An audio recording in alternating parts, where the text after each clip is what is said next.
Greetings, Daniels here. This is Drown Your Town, and what it allows you to do is look at what people have already simulated in terms of drowning of various cities. This one is San Francisco with 80 meters of sea level rise. Now, the question, of course, is how do I do that yourself? Well, at least that's the question I asked myself, and here's the answer. How to drown your town. The instructions are pretty straightforward. I won't go through them all, but I will show you how I'm using it. I created a red square, and I created a red square. There's a red square, and then I put it as a layer under properties, and the description is underwater. The view, nothing. Altitude, I set this to 10 meters, and my screen is really small, so I can't really make it.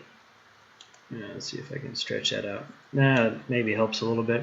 So I drowned London. This is London with 10 meters of water rise, and we can adjust this manually by using that. And the refresh and location. This keeps changing on me because I put in this layer in, add image overlay.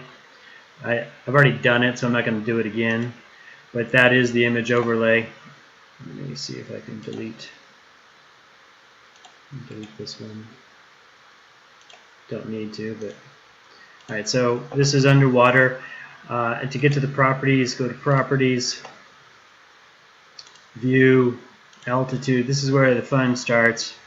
The resolution is not that good. Maybe they don't have very good topographical maps of London, but you can see with 4 meters of water rise, Cubit Town will be seashore or lakeshore, river shore, and as I pull the mouse, or as I pull back, the square itself increases in size. You can see the green lines here.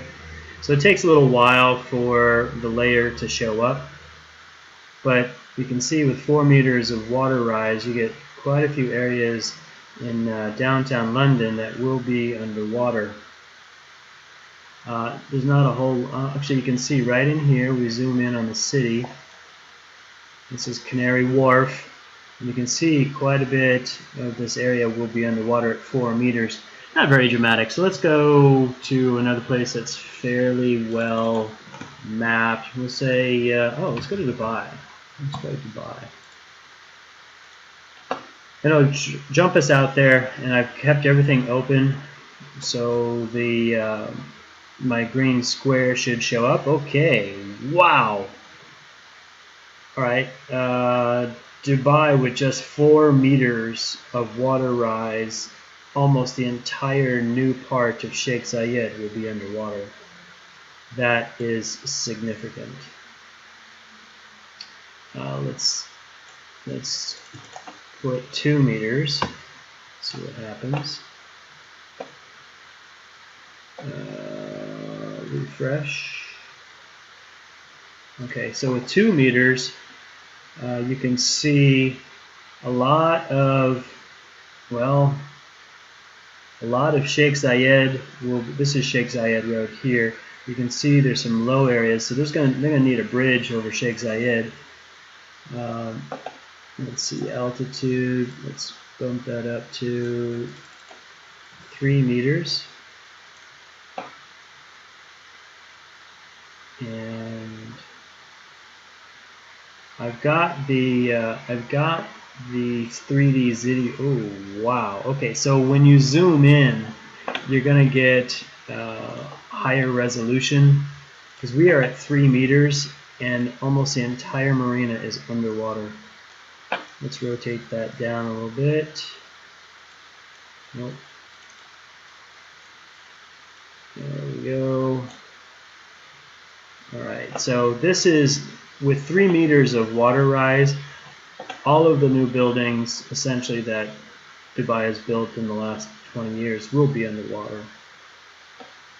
Looks like there's a bit of a ridge or a high rise, or rather high ground in the Dubai Marina. But you can see the red indicates where the water will be if the water rises as 2 meters, which is probably likely in my lifetime. I'm 46. You're probably looking at entire Dubai being flooded within the next 50 years. That's only 2 meters of water rise. And I suspect that these anomalies here are just lack of topographical information. Alright, oh look at that. The whole interior here is will be underwater as well. If you zoom in, see how the box moves when you zoom? So there's not a whole lot of data in here, so it's not, there's no 3D buildings, that's for sure. So let's go back to our 3D buildings and see how they sink. Alright, so that's 2 meters. That's conservative. Let's go with 1 meter. Even more conservative. And we can see that obviously the marinas will go underwater. So will this area. Yeah, there it goes. So a lot of the new JBR, Jumeirah Beach residents, will be underwater. You can see what's happening on the other side of Sheikh Zayed. Fascinating stuff. Take a look at the website, southernfriedscience.com, and How to Drown Your Town. Hope this has been interesting for you. It's been interesting for me. And feel free to comment if you like. Thank you, and happy computing.